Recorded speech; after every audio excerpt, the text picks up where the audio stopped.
sejam bem-vindos a mais um Cealba Agrocast, essa rede de compartilhamento, de difusão de tecnologias, difusão de conhecimento dessa região tão próspera que é a região Cealba nossa, composta pelos estados de Sergipe, Alagoas e Bahia.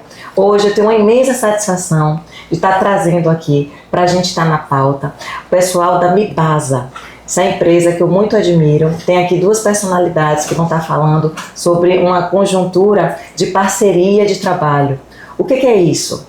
Essa parceria soma força, soma as expertises. Então, vou estar aqui conversando com Pedro de Grande, essa pessoa ilustre que tem uma experiência vasta de mais de 40 anos, né, de entendimento nessa área tão importante que é a área dos corretivos agrícolas. E também estaremos aqui trazendo seu Dr. Glauco Antunes, especialista, consultor, para a gente estar abordando mais essa parte técnica também aprofundada a respeito desse conhecimento tão importante. Pedro, se apresente para o pessoal, para eles entenderem quem é Pedro da Mibasa, e eu já vou fazer também umas perguntas voltadas a essa temática de corretivos de solo. Bom dia, eu sou Pedro de Grande, sou originário do Rio Grande do Sul. Fui na primeira leva, Mari, de agricultores para Barreiras. Eu fui um dos pioneiros em Barreiras e queira destino que depois de um determinado tempo seja um dos fundadores do Cealba.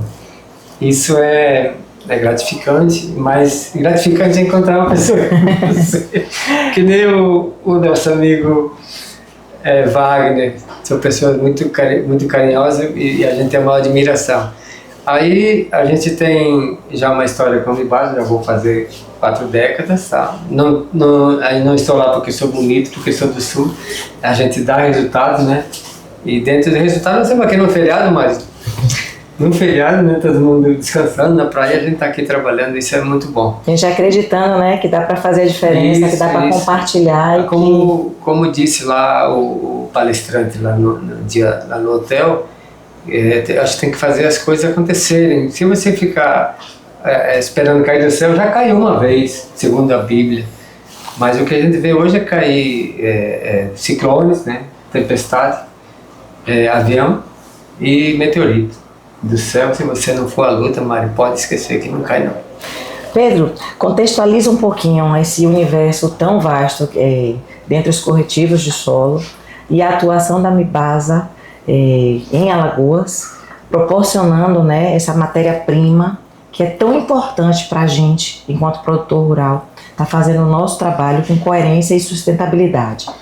Nós temos, originalmente era amianto, né, depois foi proibido e a gente entrou com corretivo, depois do corretivo veio a mistura com gesso, na proporção que a análise indicar, e nosso consultor aqui, Glauco, que nos ajuda, e depois já na história do remineralizador, nós somos pioneiros no Brasil. Nós somos pioneiros, o primeiro produto a ser produzido, o primeiro produto a ser registrado. Era melhorador de solo, depois passou para condicionador de solo, depois para pó de rocha e hoje é remineralizador. Então nós temos mais de 40 anos de estrada já, enquanto os outros têm. Hoje tem mais de 70 empresas produzindo 3 milhões e meio de toneladas no mercado de 70 milhões. E tem um mercado vasto para ser preenchido. E o Glauco vai falar, nosso produto é diferenciado. Ele é um pó de rocha, um remineralizador diferenciado que eu mando para o Rio Grande do Sul. Mas nós temos aqui grandes clientes, mas nós temos vocês, nós temos a Bracel, nós temos o Eliseu, Tuca, Wilson, depois você manda... Uma corrente, né, Pedro? E nós temos assim, Sergipe, Alagoas, Bahia e Pernambuco, são maiores estados, né? Bahia a gente manda até por Mato Piba, em Balsas e Uruçuí, mas o remineralizador vai para o Brasil inteiro. Ô Pedro, como é você na sua função de gerente, né, nessa linha de frente comercial, lidar com o produtor, oferecendo e tentando de fato também fazer a parceria de um produto que não tem um valor tão agregado, em que o frete, né, muitas vezes, muito superior ao valor do próprio produto. Como é essa conversa para fazer com que ele não desista e de repente não opte por produtos que por conta do frete cheguem mais em conta, porém não tem às vezes a mesma qualidade? Isso é um desafio. O desafio tem lugares que chega, por exemplo, aqui no Rio Grande do Sul, o produto nosso custa, vamos dizer, R$200, o frete é 1.000. O produto de qualidade. Tem que ter muito conhecimento, né? E provar que se você não corrigir a acidez, não colocar cálcio e magnésio, talvez a adubação ela seja inócua. E a gente sempre diz, Mari, que o fertilizante está perdendo caminho, está perdendo espaço, não é pelo preço e pela escassez ou dependência de importação. Ele está perdendo espaço pela ineficiência. Não que ele não seja eficiente, mas ele se torna ineficiente no momento que a planta não consegue retirar o potencial dele. Por exemplo, um adubo altamente concentrado em fósforo e solúvel. O Glauco vai falar mais tarde. Ele, no instante, ele é utilizado, mas em torno de 20-25% só. O resto, praticamente, a planta não consegue retirar. Se você não adicionar um remineralizador, ou o pessoal fala também biológicos, esse fertilizante ele não é retirado na plenitude. Então eu teria partir, por exemplo, para fosfato reativo natural, que seria um pó de rocha também. Sim.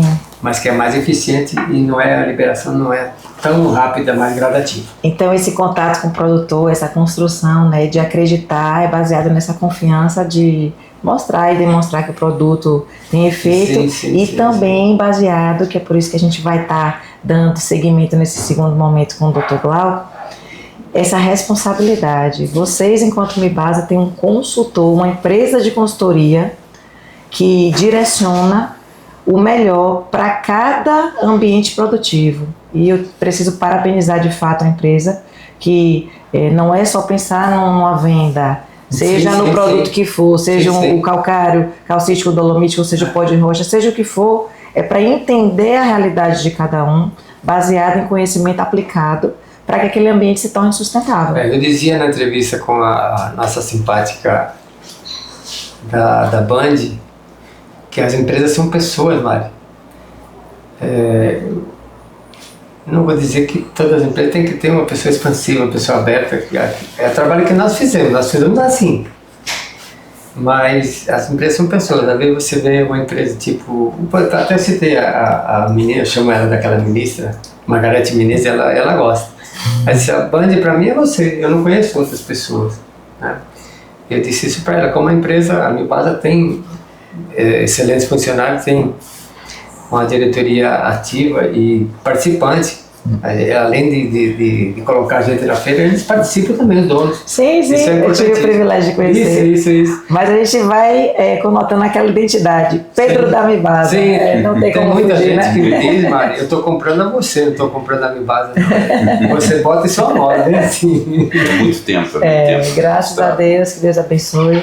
Pedro, obrigado por esse momento de fala. Agora eu vou explorar essa figura técnica aqui que vocês trouxeram e eu fico grata também para a gente estar explanando e compartilhando conhecimento, que é a moeda, eu acho que mais valiosa e mais disruptiva que um ser humano pode optar mesmo em escolher, desde que feito com coerência e com responsabilidade, porque hoje tem uma avalanche de você fala de coisas, gente, né? mas a gente olha a recíproca é verdadeira, a gente olha você como também um espelho nosso, e isso para mim é gratificante, de certa forma é muito gratificante. Obrigado, viu? Beijão. Agora vou segundo momento. Glauco Antunes, seja bem-vindo. Vamos agora explorar um pouquinho desse universo rico que é chamado os condicionadores de solo e essa importância. Eu queria que você se apresentasse para o pessoal e falasse desse trabalho seu aí de longas datas, juntando peças e conhecimento nesse quebra-cabeça que é o setor produtivo e o conhecimento de uma forma coerente para trazer resultados. Certo.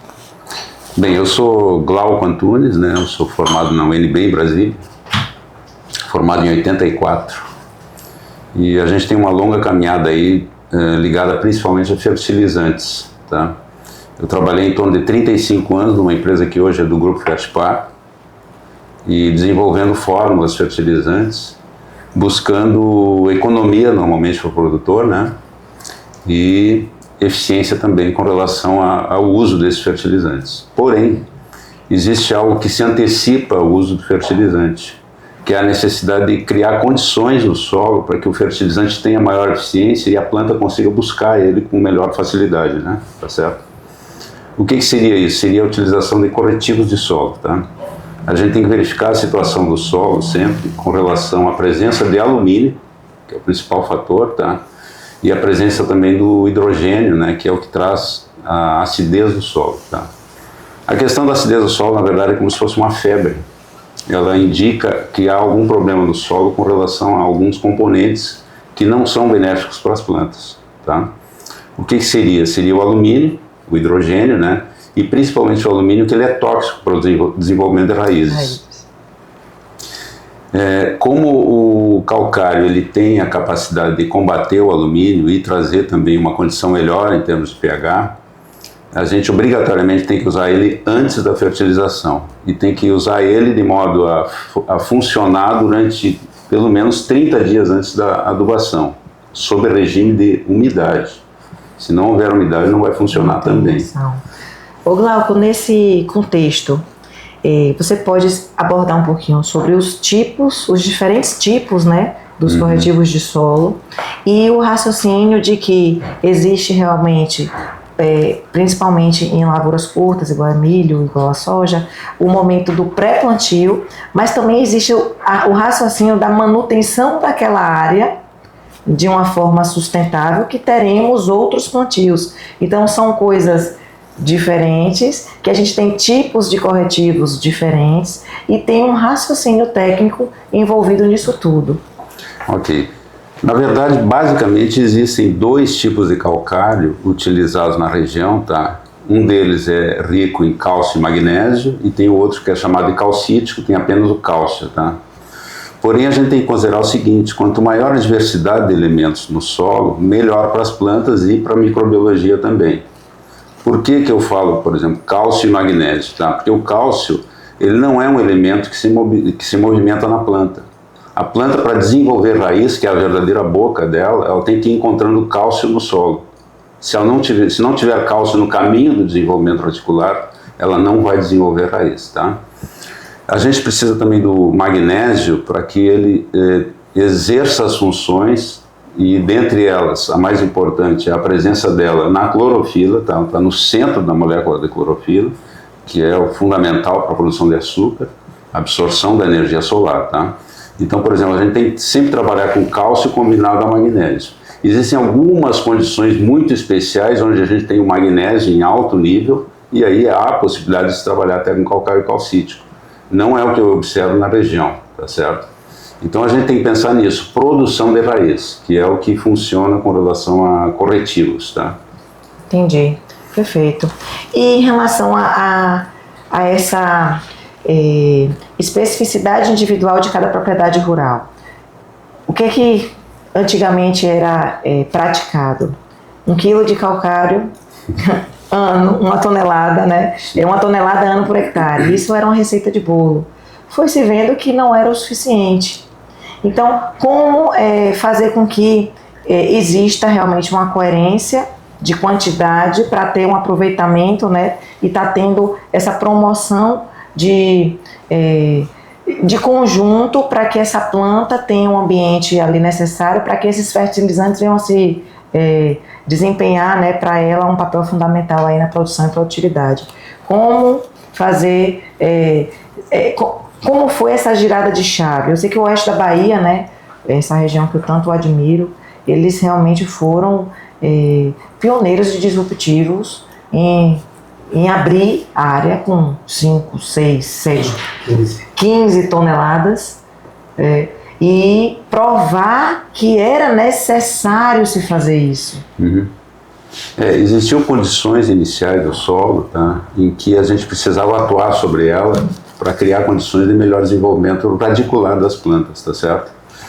O que acontece? Nossos solos aqui nessa região são os mais antigos do mundo, são os mais degradados. Então o intemperismo já trabalhou durante milênios aqui e fez com que a rocha matriz que deu origem ao solo derretesse praticamente e ficasse em profundidades que a planta já não tem condições de absorver os nutrientes dela.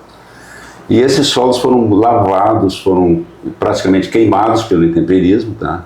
E esses nutrientes foram embora, restando apenas óxidos de alumínio e de ferro também, que é o final do intemperismo. Por isso que o alumínio se manifesta dessa forma, tá? Então esse combate ao alumínio, nessas regiões onde o pessoal entrou para fazer esses grandes plantios, essas culturas, que hoje representam, na verdade, o que é o agronegócio do Brasil, eles tiveram que atuar de modo bem intenso, né, para combater esse alumínio e permitir o desenvolvimento radicular dessas plantas. Então isso realmente foi uma virada de chave, ok? Porém, com o avanço aí da tecnologia, a gente tem que fazer as análises de solo e considerar vários fatores para que as doses de corretivos sejam as mais corretas possíveis, sem atrapalhar outros parâmetros também de solo, ok? Eu posso até explicar a questão desses parâmetros, tá? Um dos parâmetros que normalmente o pessoal não considera muito é a CTC do solo, capacidade de troca de cátions, tá? Que a gente tem que imaginar como se fossem uns ganchinhos no solo, capazes de reter nutrientes importantes para as plantas, principalmente as bases, tá? Que seriam cálcio, magnésio e potássio. Cálcio e magnésio entraria já na parte da correção do solo, e esses ganchinhos vão ser preenchidos com cálcio e magnésio. Porém, temos que economizar alguns ganchinhos para que eles retenham o potássio durante as adubações com fertilizantes. Então as doses de corretivos devem ser muito bem calculadas para manter essa reserva de ganchinhos para as bases, entendeu? Isso é a CTC que a gente vai aproveitar depois para nutrição de solo. Glauco, no raciocínio do produtor rural, que muitas vezes ele é desprivilegiado de conhecimento por falta de oportunidade mesmo, ele vai comparar sempre um calcário com outro calcário baseado no preço final mesmo de tonelada. Como fazer ele entender que internamente os produtos tendem a ser diferentes por causa das suas composições de cada rocha, de cada local que está sendo extraído, e como fazer ele entender que esse processo de obtenção, baseado também nessas peneiras, para ele vai chegar a produtos com granulometria diferente. Como assim a gente leva isso de fala para poder usar isso a favor dele no próximo ano agrícola, na próxima utilização de calcário, para quando ele for comparar, ele ter uma tomada de decisão, olha, esse tem tal peneira, esse tem tal peneira, esse tem tal elemento, esse tem tal elemento, como eu direciono melhor a minha tomada de decisão baseada em minha compra, porque o barato pode sair caro. Perfeito. Isso é importantíssimo pelo seguinte, porque um dos fatores que nos levam a tomar uma decisão sobre a compra do calcário, qual o melhor calcário, além também da presença do cálcio e magnésio juntos, seria o tamanho da partícula, né? Quanto menor a partícula do calcário, mais reativa ela é ao solo, porque ela tem mais superfície de contato para reagir com a umidade do solo e com a microbiologia. Então o fator de granulometria está dentro do cálculo da PRNT do calcário. Então PRNT é algo que deve ser feito sempre no laboratório, que é considerado tudo isso, né? E quanto maior o PRNT do calcário, que é o poder reativo de neutralização total, melhor o calcário sob o ponto de vista de efeito daquilo que a gente busca, de combate ao alumínio e elevação do pH também. E existem muitas diferenças entre esses produtos, entre as empresas no mercado? Existe diferença pelo seguinte, porque a moagem desses materiais é um processo caro. Eles têm que ter moinhos específicos exatamente para que chegue na granulometria adequada, tá? Hoje se pensa em algo em torno assim de, no mínimo, 60% a 70% do corretivo passante na peneira de 0,3 milímetros, tá? Então esse é um tamanho de partícula que a gente entende como reativa no solo e atende, assim, inclusive a própria microbiologia, né? Perfeito. Como também fazer o produtor entender que esses blends de corretivos para ele é uma vantagem, dito que vai ter uma entrada única, né, otimizando a operação, o trator, o diesel, o implemento vai estar entrando, e ele tem nessa entrada a oportunidade de estar levando mais tecnologia para o seu setor produtivo nos blends de produtos. Então você pode falar dos blends e da otimização dessa escolha para o sistema produtivo.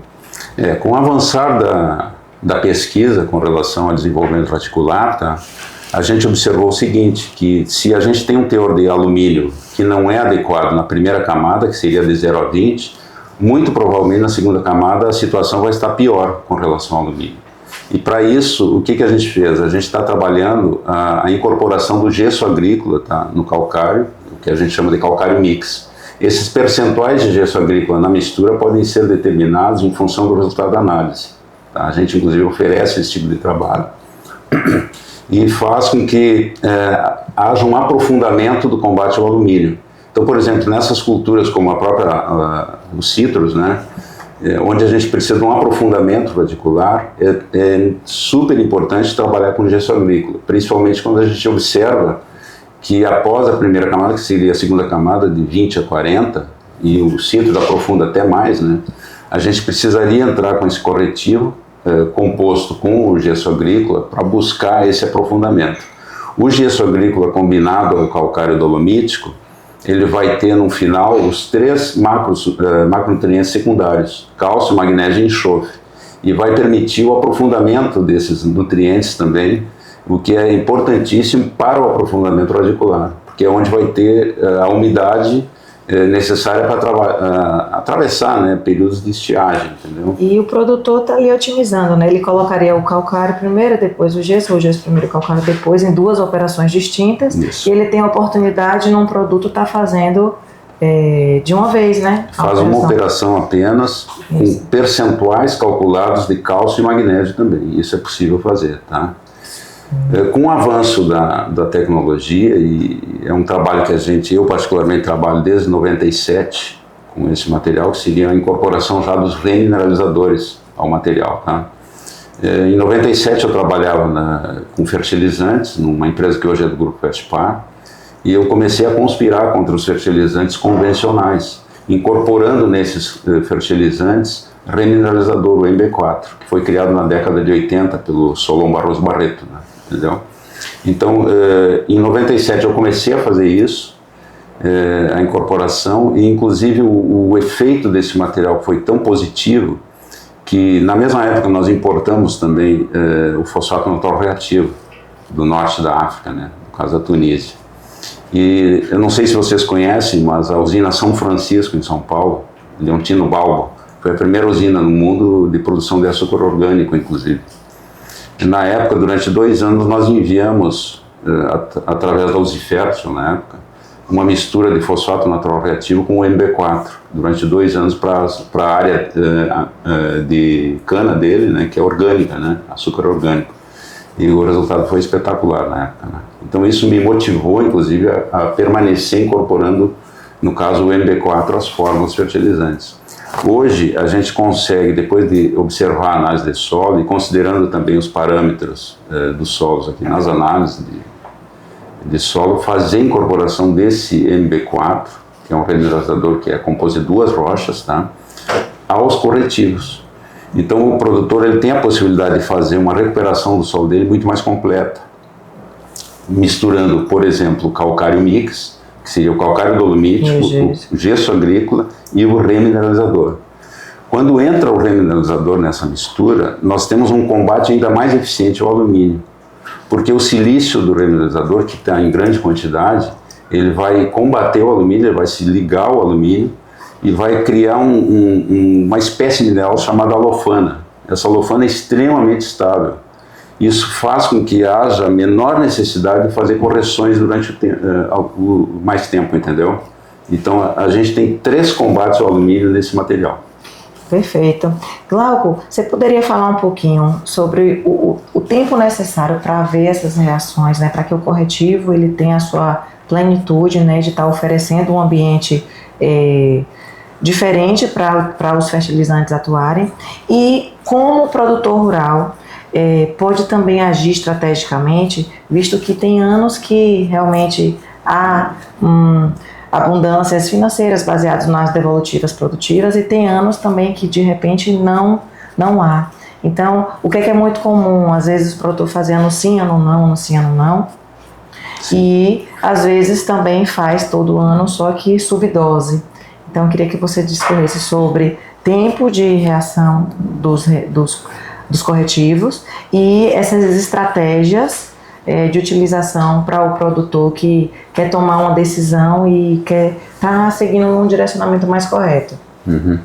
Bom, o que eu acho importante é o seguinte, pelo menos a parte de correção do solo tem que estar sempre observada. E eu acho que pelo menos a análise a cada 2 anos seria conveniente para que a gente tomasse decisões, mesmo em situação de baixa de preço, etc., da laranja, no caso, né? Então, o que é pior, na verdade? A gente abandonar uma área totalmente, ou pelo menos pensar na questão da correção, né? Porque a planta ela tem a capacidade de desenvolver raiz e buscar nutrientes em locais que a gente nem estava pensando, entendeu? Então, o que eu penso? Se não há possibilidade de fazer aquela adubação 100% adequada, que hoje o pessoal trabalha muito convencional igual a alta solubilidade, e a gente trabalha com plantas de ciclo extremamente longo, né? Plantas perenes. Então não é conveniente a gente buscar sempre a alta solubilidade, é buscar materiais que tenham o comportamento de liberação gradual. O próprio calcário tem esse comportamento, ele não fica atuando só nos 30 primeiros dias ou no primeiro ano, ele tem um efeito mais duradouro, entendeu? E se a gente incorporar o remineralizador a ele, aí sim, nós vamos ter inclusive uma nutrição mais duradoura. Tá? Esse tempo aí de funcionamento do remineralizador junto ao calcário é extremamente longo também, tá? E ele já apresenta resultados na primeira safra, entendeu? No primeiro ano, a cada 6 meses, por exemplo, se a gente conseguir observar pela análise de foliar, a gente vai ver que está tendo resultados já, tá? Os resultados técnicos científicos que deram o registro, né, o MB4 há um tempo atrás, mostraram que no primeiro ano de cana-de-açúcar, por exemplo, já houve uma absorção impressionante aí de silício, principalmente, e de outros nutrientes, além de abrir a possibilidade da fixação de nitrogênio, que não tem na composição, porém abre a possibilidade da fixação do nitrogênio através da microbiologia, né? O quanto é importante, né, a gente entender, respeitar e praticar essas etapas ordenadas, né? Sim. Dentro do sistema produtivo como um todo. Uhum. E tudo baseado em conhecimento, em ciência, e alinhando essas expertises entre as empresas que oferecem esse tipo de produto de trabalho bem feito, um produtor também que busca a sua evolução, e o resultado disso tudo se apresenta nos produtos, né? Sim. Nessa potência brasileira nossa de estar sempre batendo os recordes, né, de produção e produtividade, sejam nas diversas culturas, né? Uhum. Então é um orgulho, né, a gente entender, praticar e saber que isso aqui tá no nosso circuito, no nosso dia a dia. Que essa região Cealba como um todo, ela pratica esse agronegócio e vem se consolidando, se perpetuando, né? À toa que a gente está aqui, né, falando sobre isso tudo e ainda compartilhando, né, mais conhecimento para outros que porventura não têm acesso a essa escuta, acesso de repente a um consultor, acesso a uma empresa, porque quantas pessoas às vezes desconhecem que uma empresa de Alagoas faz há tantos anos, né, um trabalho com tipos diferentes de corretivos, porque às vezes as informações elas chegam até fragmentadas, né? Eu preciso colocar um calcário, mas acho que só existe um tipo de corretivo. Aí quando chega já desencontrada na informação do tipo, chega desencontrada também na quantidade. Isso. Né? Uhum. E aí vai somando às vezes subeficiências, né? E aí quando no resultado final também não é favorável. Então é muito bom, muito positivo, eu agradeço mesmo vocês, agradeço a região, agradeço as pessoas que têm essa vontade de estar evoluindo. E falar em evolução, em que você acredita que ainda dá para evoluir nessa temática de corretivos de solo, a nível logístico, o que a gente conseguiria de repente trazer para o campo algo de otimização nessa nuance? Eu acho que a parte comercial poderia pensar um pouco mais na questão de criar talvez um espaço, alguma coisa assim, para durante a entre-safra, talvez, do calcário, da venda do calcário, fazer uma movimentação desse material, buscando inclusive uma logística mais em conta, né? Criar um pulmão, por exemplo, aqui próximo, de modo que na época da necessidade mesmo já tem o estoque por aqui para atender todo mundo, entendeu? Planejamento, né, Pedro? Porque tem situações, inclusive, que o pequeno agricultor está procurando, por exemplo, comprar 5 toneladas, alguma coisa assim, e geralmente vai ter dificuldade, né? Ele vai ter que se juntar a outros produtores para fazer uma carga maior. Porque a logística, ela só é viável quando se busca quantidades maiores. Então, por exemplo, hoje a Mibase eu acho que trabalha com carros com até 70 toneladas, se não me engano. Aí tem frete realmente bem mais em conta, né? Eu acho que deve se pensar nisso, viu, Pedro? Com relação a essa possibilidade. Criar um espaço, alguma coisa que auxilie os pequenos agricultores também. Tá? Que já é realmente uma evolução, né? Sim. De entrega de produto, né, de tecnologia e competitivo. Porque a gente, por exemplo, a questão técnica com relação às recomendações e tudo, a gente já está bem avançado, assim, porque a gente consegue oferecer várias alternativas para o agricultor. Inclusive, até uma coisa que me chama a atenção, às vezes o pessoal vem perguntar, não, vamos usar micronutrientes, vamos usar um foliar, não sei o quê, mas o cara não faz nem aplicação de calcário, que é o básico, né, o ponto de partida, né? Então, assim, tem que pensar em todas essas possibilidades, tá? A questão da logística e a questão também técnica, se antecipar a qualquer outro tipo de conduta aí na lavoura, tá? Perfeito. Tem alguma abordagem que a gente não falou que você gostaria de deixar uma mensagem, algo mais direcionado mesmo, essa temática corretivos que é tão importante? Não é à toa que isso é a construção de toda a sua carreira, né? Sim. E é baseada nisso porque você acredita e leva isso realmente de corpo e alma para estar praticando e evoluindo cada vez mais. Eu acho que esse movimento atual que está muito intenso já no centro-oeste do Brasil, com o uso de remineralizadores, para mim é uma virada de chave aí na agricultura, tá? É claro que a gente não pode dizer que os fertilizantes convencionais não nos ajudaram, não, são muito importantes, tá certo? Mas eu acho que a gente tem que trabalhar num rumo de depender menos deles, ou seja, pensar até em redução de doses desses fertilizantes, porque o Brasil importa mais de 80% das matérias-primas de fertilizantes, infelizmente. Mas nós temos um potencial enorme para trabalhar remineralizadores, e eles funcionam de fato, tá? Os melhores resultados hoje estão vindo lá do centro-oeste, porém a gente tem um potencial enorme aqui no nordeste também, principalmente quando se fala de culturas perenes, porque o fato da cultura ser perene, ela precisa de um fornecimento de nutrientes durante todo o ciclo. Não é apenas aquele momento que se joga um fertilizante de alta solubilidade. Então as perdas de fertilizantes, quando ele é de alta solubilidade, principalmente aqui em áreas onde o pessoal trabalha com irrigação, né, são enormes. Fósforo, por exemplo, aproveitamento em torno de 30% apenas. Nitrogênio, tem problema de volatilização, de lixiviação também, por exemplo, entrar aqui com nitrato em áreas de alto percentual de areia, arenosa, é complicado. Existe uma pressão comercial aí muito grande. Mas a gente que trabalha já há muitos anos com fertilizante entende que se por um lado não volatiliza, pelo outro lado vai lixiviar muito também. Então a gente tem que criar, na verdade, condições para que consiga contornar esses problemas, né? Potássio, por exemplo, quando se joga em linha, existe um problema chamado lixiviação química também. Os ganchinhos vão ser preenchidos logo e vai sobrar só potássio na solução do solo. Então essas questões aí me acompanham há muitos anos, entendeu? Desde que eu comecei a trabalhar com fertilizante. O que a gente pode fazer para melhorar isso? Porque a gente não pode trabalhar em benefício da fábrica de fertilizante, a gente tem que trabalhar em benefício da agricultura, dos agricultores. Quais são as melhores soluções, entendeu? Então essas são as preocupações que me acompanham há muitos anos aí. Perfeito, muito obrigada. Eu acho que foi um bate-papo bem rico, bem completo. Pedro, você quer acrescentar alguma fala? Quer trazer aí pra gente à tona alguma experiência mesmo e deixar um recado para essa região Cealba? Eu, assim, complementando o que o Glauco fala dos fertilizantes, a gente tem o maior carinho pelas empresas, foram importantes até hoje, mas a curva de utilização com a curva da produtividade está se distanciando. Esse próprio Embrapa fala isso. Você aumenta a quantidade, antigamente você botava 400 kg, hoje bota 1.200, e a produtividade ela está abrindo a boca do jacaré.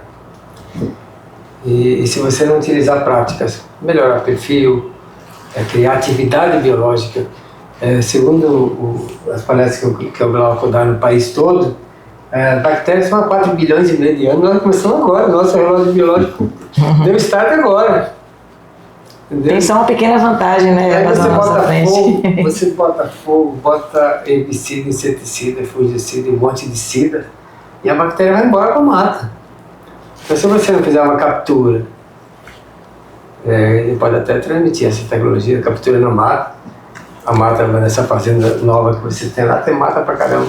Mas você usando o remelizador, ele é a casa e alimenta a bactéria, ela vem. E aí provoca atividade biológica, aí sobe o nível de praticamente todos os elementos. O nitrogênio não tem na composição do MB4, ele aumenta o teor de nitrogênio no solo. Essa é a mensagem que eu queria deixar. E vamos utilizar o pioneiro do remelizador, que é o MB4, mais de 40 anos. Essas empresas que estão vindo agora têm 1 ano, 2 anos, 5 anos, nós somos 40. É isso. Perfeito, muito obrigado mesmo, de coração, agradeço. Foi uma rica conversa aqui. Acho que a gente contribui bastante aí para que essa região Cealba nossa se perpetue nesse crescimento e nessa pujança enquanto potencial do agronegócio e, de fato, uma empresa representando Alagoas, né? Que a gente fica aqui só falando, às vezes, de Bahia e Sergipe, mas é Cealba, e Alagoas, né? é Cealba, é Cealba. Sabe o que eu acho interessante a gente falar, Pedro? Essa viagem do milho, que subiu de Sergipe, foi para Alagoas, depois voltou para Sergipe. Não, ela começou como em 85 em Alagoas, tecnificada, né? Tá. Sempre existiu o plantio de milho, mas variedade, como Deus fez a mandioca, plantada assim. E a gente trouxe tecnologia, tanto é que eu vim de Barreiras para transferir tecnologia e voltar para Barreiras, plantar minha soja lá. Aí o pessoal fez os plantios, aí teve um gargalo, porque não tinha irrigação, que chamava de plantar a cana, eles tinham que sucar no meio, nem colhiam a soja no milho. Sucava e plantava cana. O subsídio era uma coisa monstruosa. Uma pessoa com 5 mil toneladas de cana era rico. Hoje produz 400 mil e está em dificuldade. Então aí eles pararam de plantar. Aí Sergipe, que é um estado diferente, Sergipe é um estado diferente. Não tem grandes usinas, não tem, mas um pessoal diferente. Aí começaram a plantar, mas com empresas incentivadas por empresas de agronegócio de Alagoas. Tem o Rural, tem a CMA, aí tem carinho por todas. E várias empresas aí, eles transferiram tecnologia para cá. E aí, de repente, teve a necessidade de voltar para Alagoas. Mas também não progrediu muito, não. Mas o que tem lá hoje é tecnificado, isso é importante que eu diga. Hoje tem pelo menos 10 empresas que fornecem semente lá e tecnologia. Né? Você vai para Paripiranga, você tem uma casinha de pau a pique com 8 ou 10 tratores de alta tecnologia na frente. E número de lojas de agropecuárias em Paripiranga, que é um ovinho lá onde o Diego atua, é maior que de Maceió. É impressionante. Perfeito, perfeita fala. Deus abençoe sua vontade, sua garra, sua coragem. Estaremos juntos sempre, viu? Muito obrigado, Glauco. Obrigado também. Parabéns pelo trabalho. Muito obrigado. Obrigado, Pedro. Obrigado pela oportunidade. Estamos às ordens. Está aqui encerrado esse episódio, mais um episódio do Cealba Agrocast. Até a próxima.